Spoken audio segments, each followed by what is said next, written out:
በእንግሊዝ ምድር ቅዳሜና እሁድ ሁለት ትልልቅ ጨዋታዎችን ዌምብሌ ስቴዲየም ያስተናግዳል። በአውሮፓ ደግሞ ኤል ክላሲኮን እንጠብቃለን። የኮፓ ዴላሬ ፍጻሜ ጨዋታ ማለት ነው። ለየት ያለው ነገር ግን ኤል ክላሲኮን የሚመሩት ዳኛ ስቅስቅ ብለው አልቅሰዋል። እጅግ በጣም አነጋጋሪውን የሳቸውን ጋዜጣዊ መግለጫ ስንመለከት ሪያል ማድሪዶችም አነጋጋሪነታቸው ቀጥሏል። ፍሎሬንቲኖ ፔሬዝም የሰጡት ጋዜጣዊ መግለጫ ደግሞ አሳሳቢ ተብሏል በበርካቶች ዘንድ። ለመሆኑ ምንድነው የተፈጠረው? ታደምጡታላችሁ። ቃል ስፖርት ዩቲዩብ ቻናላችን ላይ ናችሁ። የከበረ ሰላምታችን እንደ ሁልጊዜው በያላችሁበት ይድረስ ብለናል።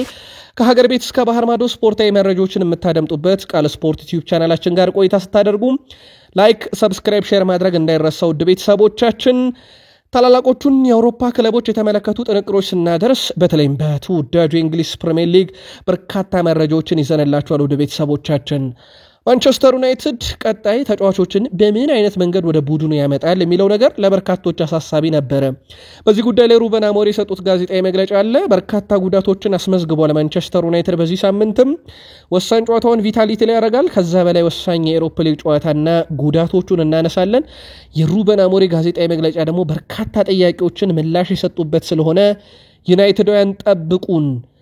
በእግር ኳስ ቤን ዋይት እግር ኳስ ተጫዋች ሆኖ ኳስ ማየት አልወድም ያለ በጣም አነጋጋሪው ተጫዋች ነበር። አሁን ግን አጋዥ አግኝቷል። የአርሰናል 3 አማካዮችን ወደ 2011-12 ዓመተ ምህረት ተመልሰን እንቃኛቸዋለን። የአርሰናል ደጋፊዎች ቁጣ ሲያስነሱም የአርሰናል እግር ኳስ ቡድን ከአውሮፓ ሻምፒዮንስ ሊግ ጋር በተያያዘ ምላሽ ሰጥቷል አርሰናል ለራሱ ደጋፊዎች። ከዛ በተጨማሪ በዝውውር ጉዳይ ላይ አርሰናል ቤት እንደዚሁም እናደርሳቸው አንድ ወሳኝ መረጃ አለ። የሊቨርፑል ተጫዋቾች ሻምፒዮን ለመሆን ምን አይነት ዝግጅት እያደረጉ ነው፣ ተጫዋቾቹስ ምን አሉ የሚለውን ጨምሮ በስፋት እናጋራቸዋለን። አርኔ ስሎት ግን ስለ ሊቨርፑል ያብራሩበት መንገድ እጅግ የተለየ ነው። የእሳቸውን መግለጫ እሳቸው ባሉት ቃል ነው እኛ ለእናንተ ወደ አድማጮቻችን የምናደርስ። ለየት ባለ መንገድ ግን ስለ ሊቨርፑል ይነግሩናል። ቼልሲዎች ወሳኝ ተጫዋቻቸውን ለአዲስ የውሰት ዝውውር እንዳዘጋጁ ተዘግቧል። ከዛ ውጭ ግን በወሳኝ ክለቦች የሚፈለግ አንድ ተጫዋቻቸውንም እንደማይሸጡ ታረጋግጠዋል።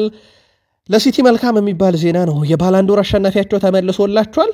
ቀጣይ ዓመት ከድሮ የተሻለ እንሆናለን ስላሉትም ዮሴፍ ፔፕ ጋርዲዮላና ሙሉ ጋዜጣዊ መግለጫቸውን ለእናንተ ውድ አድማጮቻችን እናጋራለን። በፕሪሚየር ሊጉም ከሆስፒታል የወጣ አንድ ሰው አለ። በርካቶች ሲጠብቁት ነበር የዚህን ሰው ሆስፒታል መግባትና መውጣት ጉዳይ።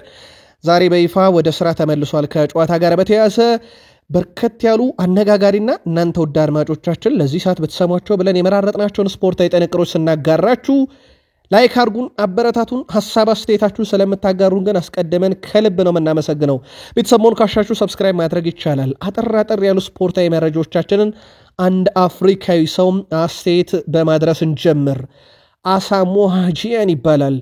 ሜሲ ወይንስ ሮናልዶ ተብሎ ተጠይቆም ስለ ሁለቱ ያብራራበት መንገድ ትንሽ ለየት ያለና በተወሰነ መንገድ ሚዛኑን የጠበቀ ይመስላል። ሁለቱንም ያነጻጸረበት መንገድ እኛ የአሳሞሃ ጂያንን እናደርሳችሁ፣ እናንተ የግል መልከታችሁ ልታጋሩን ትችላላችሁ። ሜሲ በተፈጥሮ ምርጥ ነው ይላል አሳሞሃ ጂያን። 2 ወር ሳይጫወት ቢቆይና ተመልሶ ቢጫወት አቋሙ አይወርድም። የሜሲ ልክ እንደዛ ይመስለኛል። ሮናልዶን በተመለከተ ደግሞ ሮናልዶ ባለው የአካል ብቃት ላይ ተመሰረተ ነው።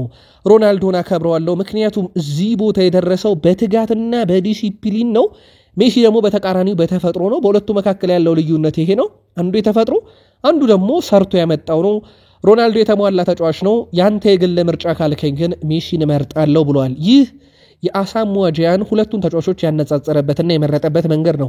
የእናንተን በሐሳብ መስጫ ሳጥናችን ላይ ልታደርሱን ትችላላችሁ።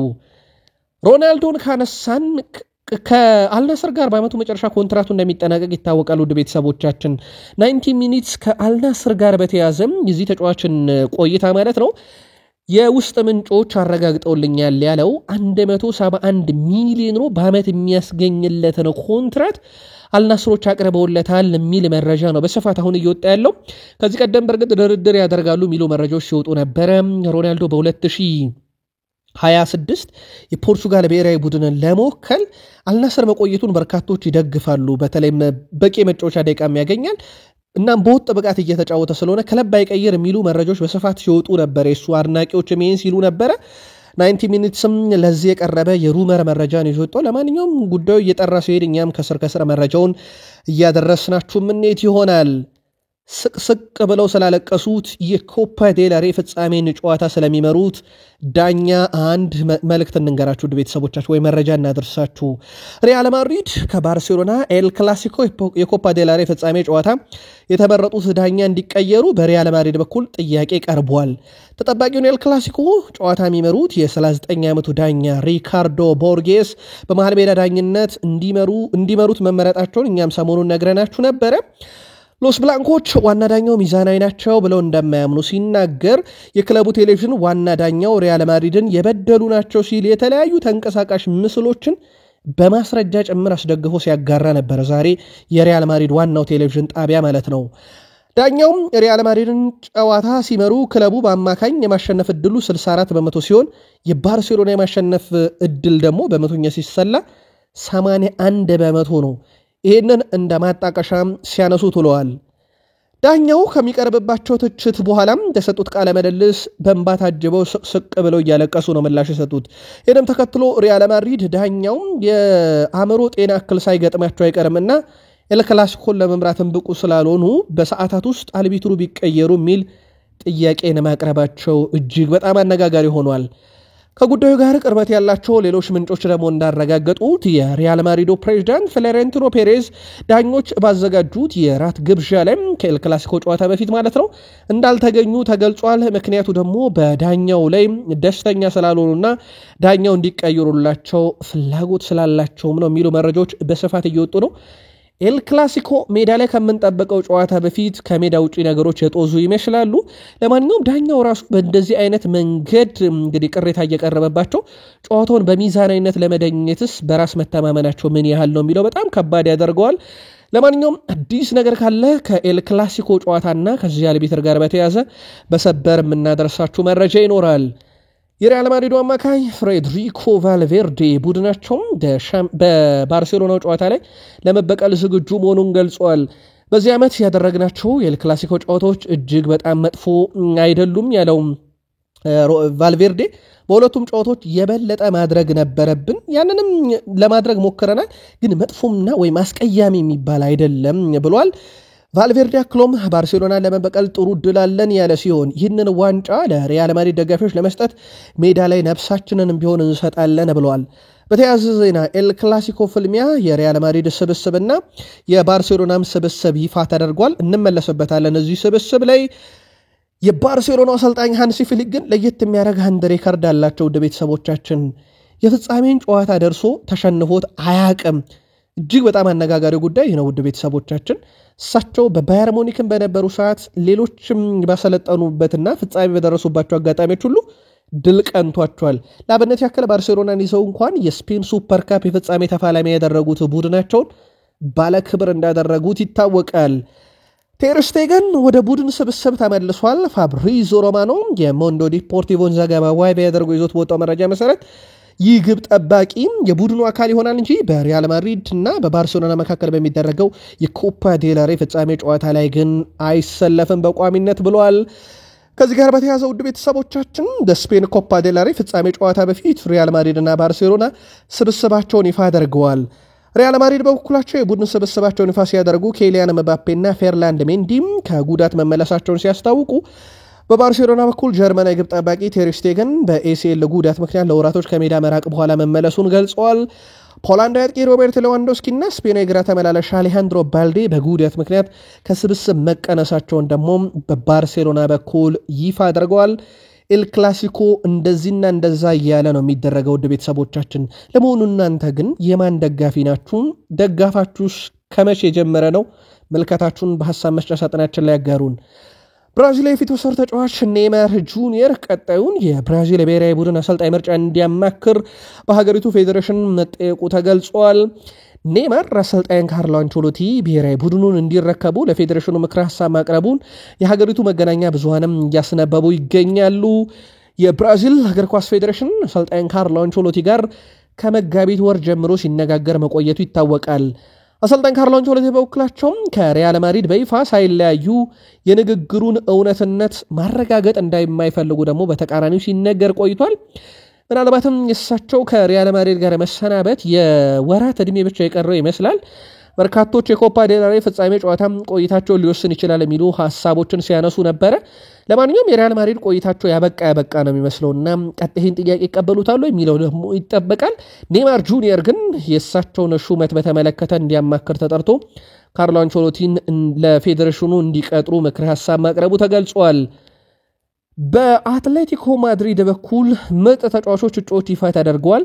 በርካቶች ቅድመ ግምታቸውን ግን ለፊት መስመር አጥቂው ዩሊያን አልቫሬዝ ሰጥተውታል። የ25 ዓመቱ አርጀንቲናዊ የክለቡ አጥቂ ዩሊያን አልቫሬዝ በኤፕሪል ወር ብቻ በ5 ጨዋታ 4 ግብ አለው። የ29 ዓመቱ ኖርዌይ የክለቡ ሌላኛው አጥቂ አሌክሳንደር ሶሎሮዝ በ5 ጨዋታ 2 ግብ፣ የ21 ዓመቱ ስፔናዊ የክለቡ አማካይ ፓውሎ ባሪየስ በ5 ጨዋታ 1 ግብ እና 1 ኳስ አመቻችቶ አቀብለዋል። የ30 ዓመቱ ስፔናዊ የክለቡ የግራ ተመላላሹ ማርከስ ሎሬቴ በ5 ጨዋታ 1 ኳስ አመቻችቶ አቀብለዋል። የ2 ዓመቱ አርጀንቲናዊ የክለቡ አጥቂ ጁሊያኖ ሲሞኔ የዲያጎ ሲሞኔ ልጅ ማለት ነው በ5 ጨዋታ 1 ግብና 1 አሲስት አለው። በርካቶች ቅድመ ግምታቸውን ለ25 ዓመቱ አርጀንቲና የፊት መስመር አጥቂ ዩሊያን አልቫሬዝ ሰጥተውታል። እዛው ስፔንን ቆይ ሪያል ቤቲሶች በላሊጋው አንቶኒን ከማንቸስተር ዩናይትድ በውሰት ከወሰዱት በኋላ 9 ጨዋታዎችን አሸንፈው 2 ጨዋታዎችን አቻውተው 2 ጨዋታዎችን ብቻ ተሸንፈዋል። በእነኚህ 13 ጨዋታዎች በ13 ጨዋታ ሪያል ቤቲስ ከአንቶኒ በኋላ በሰበሰበው ነጥብ የሚበለጠው በስፔን ላሊጋው መሪ በባርሴሎና ብቻ ነው። ይህ ዝውውር ሁለት አካላትን የጠቀመ ይመስላል። ሪያል ቤቲስንም ማንቸስተር ዩናይትድንም። እንደ ግለሰብ ደግሞ አንቶኒን የጠቀመ ይመስላል። ማንቸስተር ዩናይትድ ከዚህ ዝውውር ጠቀም ያለ ገንዘብ ለማግኘት አሁን ተጫዋቹ እያደረገ ያለው ግልጋሎት ደግሞ በብዙ መንገድ ይጠቅማቸዋል። በማንቸስተር ዩናይትድ የመረጃ ክፍለ ጊዜያችን ላይ በዚህ ጉዳይ ተጨማሪ መረጃ እናደርሳችኋለን። ኢንተር ሚያሚ በኮንካካፍ ጨዋታ ከበድ ያለ ሽንፈት ማስተናገዱን ነግረናችሁ ነበረ። ከቫንኩቨር ጋር በነበረው ጨዋታ የኮንካካፍ ሻምፒዮን ካፕ ውድድር ላይ በግማሽ ፍጻሜ 2-0 ነበር የተሸነፉት። የሊዮኔል ሜሲ ቡድን ኢንተር ሚያሚ የመልሱን ጨዋታ ከ5 ቀን በኋላ ያደርጋል በሜዳውና በደጋፊ ፊት። ከሽንፈቱ በኋላም ተቃራኒ ደጋፊዎች ተቃውሞ የቀረበበት ሊዮኔል ሜሲ ለደጋፊዎቹ ቀጣይ ሳምንት በሜዳችን እንገናኝ ሲል ምላሽ ሰጥቷቸዋል። የመልስ ጨዋታው ቀጣይ ሳምንት ረቡዕ እኩለ ሌሊት በኋላ በኢትዮጵያ አቆጣጠር ማለት ነው 9 ሰዓት ከሌሊቱ የሚደረግ መርሃ ግብር ነው። ሜሲ በጨዋታው በ9 አጋጣሚ ድሪብል ለማድረግ ሞክሮ በ5 ኳስ ነጥቀውታል። በጨዋታው ላይ ለሜሲ ጥሩ ነገሮች አልነበሩም። ቁጥሮች የሚያሳዩት እንደዛ ናቸው። ለማንኛውም ለመልሱ ጨዋታ እንገናኝ ሲል ሊዮኔል አንድሬስ ሜሲ ደጋፊዎቹን ቀጠሮ አስይዟል። ውድ ቤተሰቦቻችን ቃል ስፖርት ዩቲዩብ ቻናላችን ላይ ትገኛላችሁ። ለእናንተ ውድ አድማጮቻችን በዚህ ሰዓት ብትሰሟቸው ብለን መርጠን ያሰናዳናቸውን ስፖርታዊ ጥንቅሮች እያጋራናችሁ ከተወዳጁ የእንግሊዝ ፕሪሚየር ሊግ ታላላቅ ክለቦች፣ ታላላቅ ተጫዋቾችና ወቅታዊ መረጃዎች ወዳገኘናቸው ስፖርታዊ ጥንቅሮቻችን ደግሞ እንሻገር። እስከ ፕሮግራማችን ፍጻሜ በድጋሜ መልካም ቆይታ ተመኘን። በእንግሊዝ ፕሪሚየር ሊግ በ2024-25 የውድድር ዓመት ከ900 ደቂቃ በላይ የተጫወቱና ከ15 በላይ ሙከራዎችን አድርገው ጥሩ የሆነ የኳስ የማስቆጠር ንጻሬን የያዙ ተጫዋቾች በቅደም ተከተል ኦፕታ ይፋ አድርጓል። 5 ተጫዋቾችን ይፋ ሲያደርግ የኖቲንግሃም ፎረስቱ ክሪስ ውድ ከሞከራቸው ሙከራዎች 35.2 በመቶን ወደ ግብነት ይቀይራል። እጅግ በጣም የተለየ ቁጥር ነው። ብሪያን ምቤሞ 25.4 በመቶን ወደ ግብ ይቀይራል። ሁለተኛው ትልቁ ቁጥር ነው። አሌክሳንደር ኢሳክ 25 በመቶ ሙከራዎችን ወደ ግብነት ይቀይራል። እንደዚሁ ጀርገን ስትራንድ ላርሰን 24.4 በመቶን ይቀይራል ወደ ግብ። ሙሐመድ ሳላ አምስተኛው ተጫዋች ነው። 23.3 በመቶ ሙከራዎችን ወደ ግብነት ይቀይራል። ለየት ያለው ነገር የጀርገን ስትራንድ ላርሰን ነው። ምክንያቱም ለረጅም ዓመታት ከራውል ሄሜኔስ ስንብት በኋላ በወልቭስ ቤት እንደዚህ አይነት ጥራት ያለው ኳስን ወደ ግብ የሚቀየር ተጫዋች አልተመለከትንም ነበር። አሁን ከራውል ሄሜኔዝ በኋላ ጀርገን ስትራንድ ላርሰን ግን አራተኛው የፕሪሚየር ሊጉ ጥሩ ኳሶችን ሞክሮ ወደ ግብነት ቀያሪ ተጫዋች በመሆን 4ኛ ደረጃ ላይ መቀመጥ ችሏል። ዌስትሃም ዩናይትዶች 4 የሚጠጉ ተጫዋቾችን በቀጣይ ክረምት መሸጥ ይፈልጋሉ ተብሏል። ይሄውም ቀጣይ ክረምት ላይ ወደ ቡድኑ ለሚያመጣቸው ተጫዋቾች የግዢ ገንዘብና የደሞዝ ሁኔታውን በተለይም ከገቢና ከውጪ ሁኔታ አንጻር ለማስተካከል ነው ተብሏል። በዚህ መሰረት 4ቱ ተጫዋቾች አንደኛው መሐመድ ኩዱስ ነው። በተለይም ትልቅ ገንዘብ ይገኝበታል ተብሎ ይጠበቃል። ኤመርሰን ፓልሜሪ ሁለተኛው ተጫዋች ነው። ማቭሮፓኖስ ሌላ ሶስተኛው ተጫዋች፣ አራተኛው ኤደርሰን አልቫሬዝ በዝርዝራቸው ውስጥ ተቀምጠዋል። መረጃውን ዘጋርዲያን ነው ይዞት የወጣው። ትልቅ ገንዘብ ይገኝበታል ተብሎ የሚጠበቀው ከዚህ ውስጥ መሐመድ ኩዱስ ነው። ከአያክስ ያመጡት ተጫዋች ነበረ። በተለይም በበርካታ የአውሮፓ ክለቦች እየተፈለገ ነው። 3 አይነት የውል ማፍረሻ አስቀምጠውለት እየተጠባበቁ ይገኛሉ ተብሏል። ሊያም ዴላፕ 30 ሚሊዮን ዩሮ የዝውውር ሂሳቡ ለመሆን አንድ ጨዋታ ብቻ ቀርቶታል። ቀጣይ ሳምንት በፕሪሚየር ሊጉም ማለት ነው በሚደረግ አንድ ጨዋታ ብቻ የኢፕስዊች ታውን የፕሪሚየር ሊግ ሁኔታ ይወሰናል።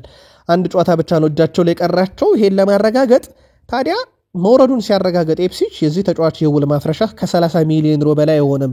በውድድር ዓመቱ በ9 ቁጥር ቦታ ለኢፕስዊች እየተጫወተ 12 ግቦችን በ32 ጨዋታ አስቆጥሯል። የተጫዋች ለአውሮፓ ትልቅ ክለብ የሚሆን ፐርፎርማንስ አይታችሁበታል ወይ? ግን ጥያቄያችንን በሐሳብ መስጫ ሳጥናችን ላይ በተለይም ለክለባችሁ ቢፈርም መልካም ነው ወይ ልታጋሩን ትችላላችሁ። በእንግሊዝ ፕሪሚየር ሊግ ከፍተኛ አሲስት በማድረግ ሳላህን የሚስተካከለው የለም። ሁለተኛው አሲስት አድራጊ በፕሪሚየር ሊጉ ግን ጃኮቭ ሜርፊ ነው። በእንግሊዝ ፕሪሚየር ሊግ ሁለተኛ ከፍተኛ አሲስት አድራጊ ነው፣ 11 አለው። በእንግሊዝ ሻምፒዮንሺፕ አሲስት አድራጊ ግን ቁጥር አንዱ የሱ ወንድም ጆሽ ሜርፊ ነው። የሜርፊ ቤተሰቦች ዘንድሮ አንዱ በፕሪሚየር ሊግ አንዱ በሻምፒዮንሺፕ እየተጫወተ ለፊት መስመር አጥቂዎቻቸው በቂ ኳስን እያቀረቡ ይገኛሉ። አስገራሚ ግጥምጥሞች ነው። የኒካስል ዩናይትድ አሰልጣኝ በሳምባ ምች ህመም ምክንያት ለበርካታ ቀናቶች በሆስፒታል ካሳለፉ በኋላ ጤናቸው መመለሱን ተከትሎ ወደ ኃላፊነታቸው መመለሱን በዛሬው ዕለት ተረጋግጧል። ምክትል አሰልጣኙ ጄሰን ቴንዳል ከግራሜ ጆንስ ጋር በመሆን የእሳቸውን ቦታ ሸፍነው መስራታቸው ይታወቃል።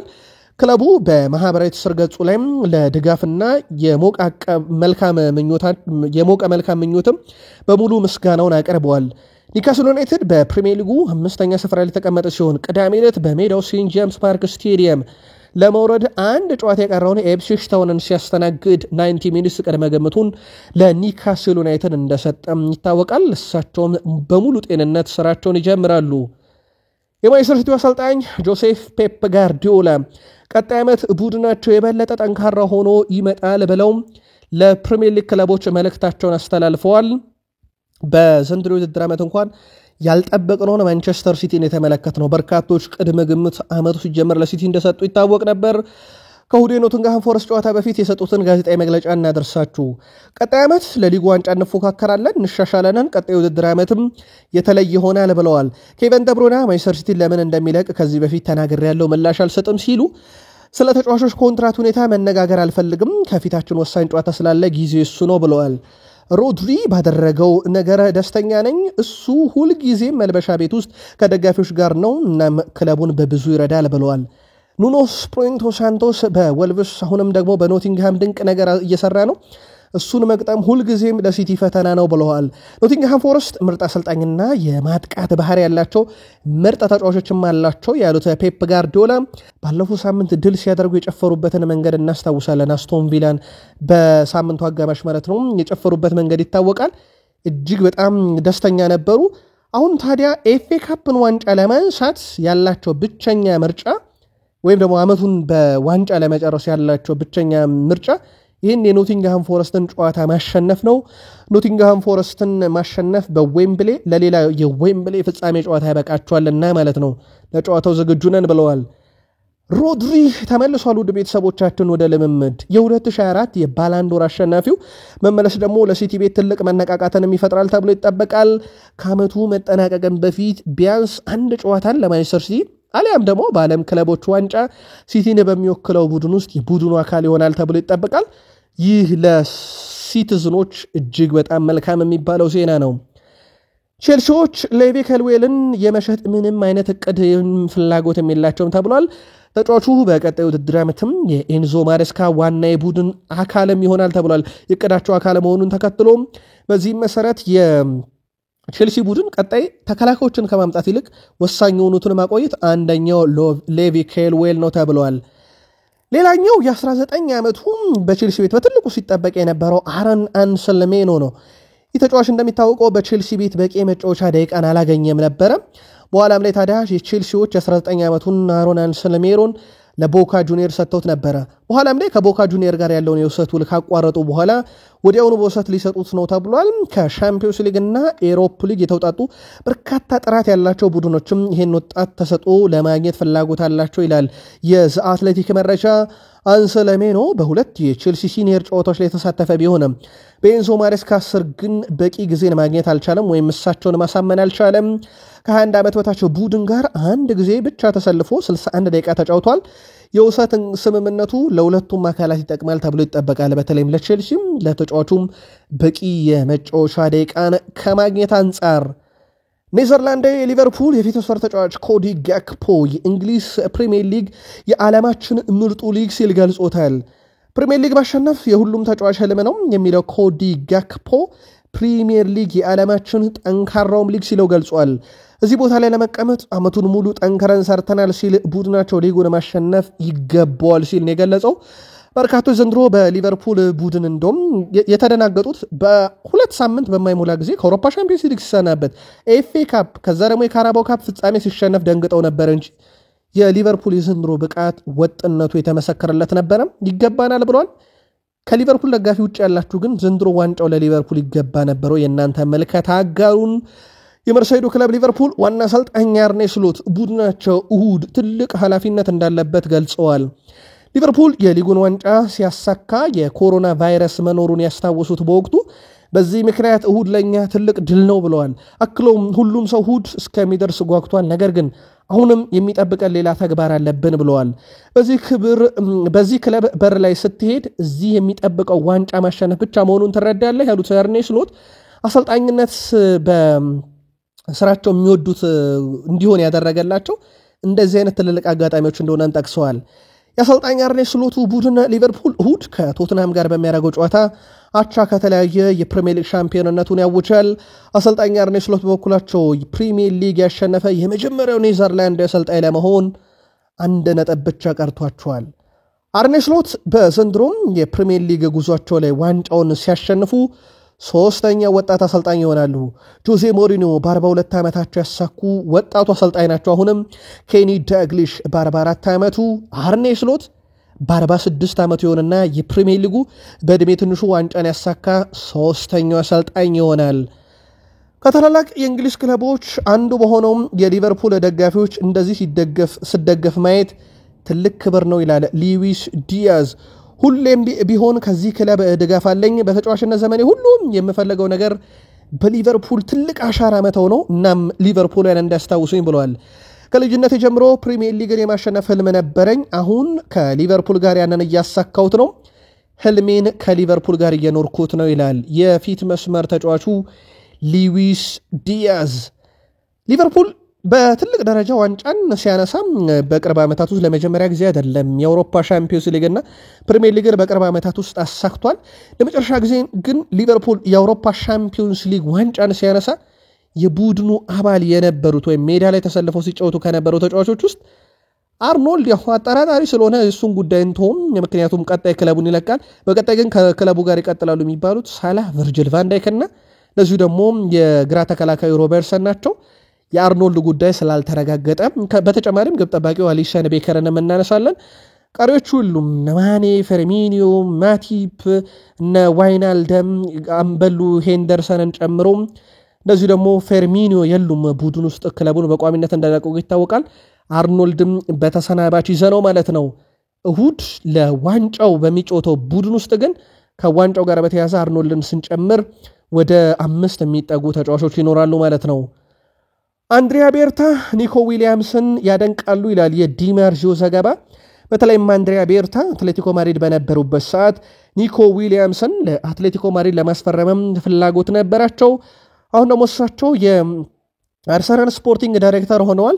በማርቲኔ እና በትሮሳርድ ያልተማመኑበትን ቦታ ማይክል አርቴታ ለመድፈን ይህንንም ተጫዋች ባለፈው ዓመት ጀምሮ ራሳቸው ማይክል አርቴታ ይፈልጓሉና በጋራ ስፖርቲንግ ዳይሬክተሩም ማይክል አርቴታም የተማመኑበት ተጫዋች ነው።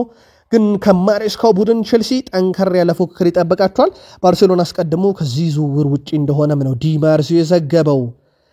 አርሰናል ሁሌም ህልሜ ነበር ይላል ያያ ቱሪ። በሙከራ ላይ ያለውም ከአራዬ ሆነው ፓትሪክ ቬራ ጋር የመልበሻ ክፍልን መጋራት ችዬ ነበር። ሁሉም ቡድኑ ስብስብ እዚያ ነበረ። እናም ወደ ሃይበሪ ሲሄድ ወደዚህ ክለብ መምጣት አለብኝ ማለቴ መቼውንም ማረሳውም ብሏል።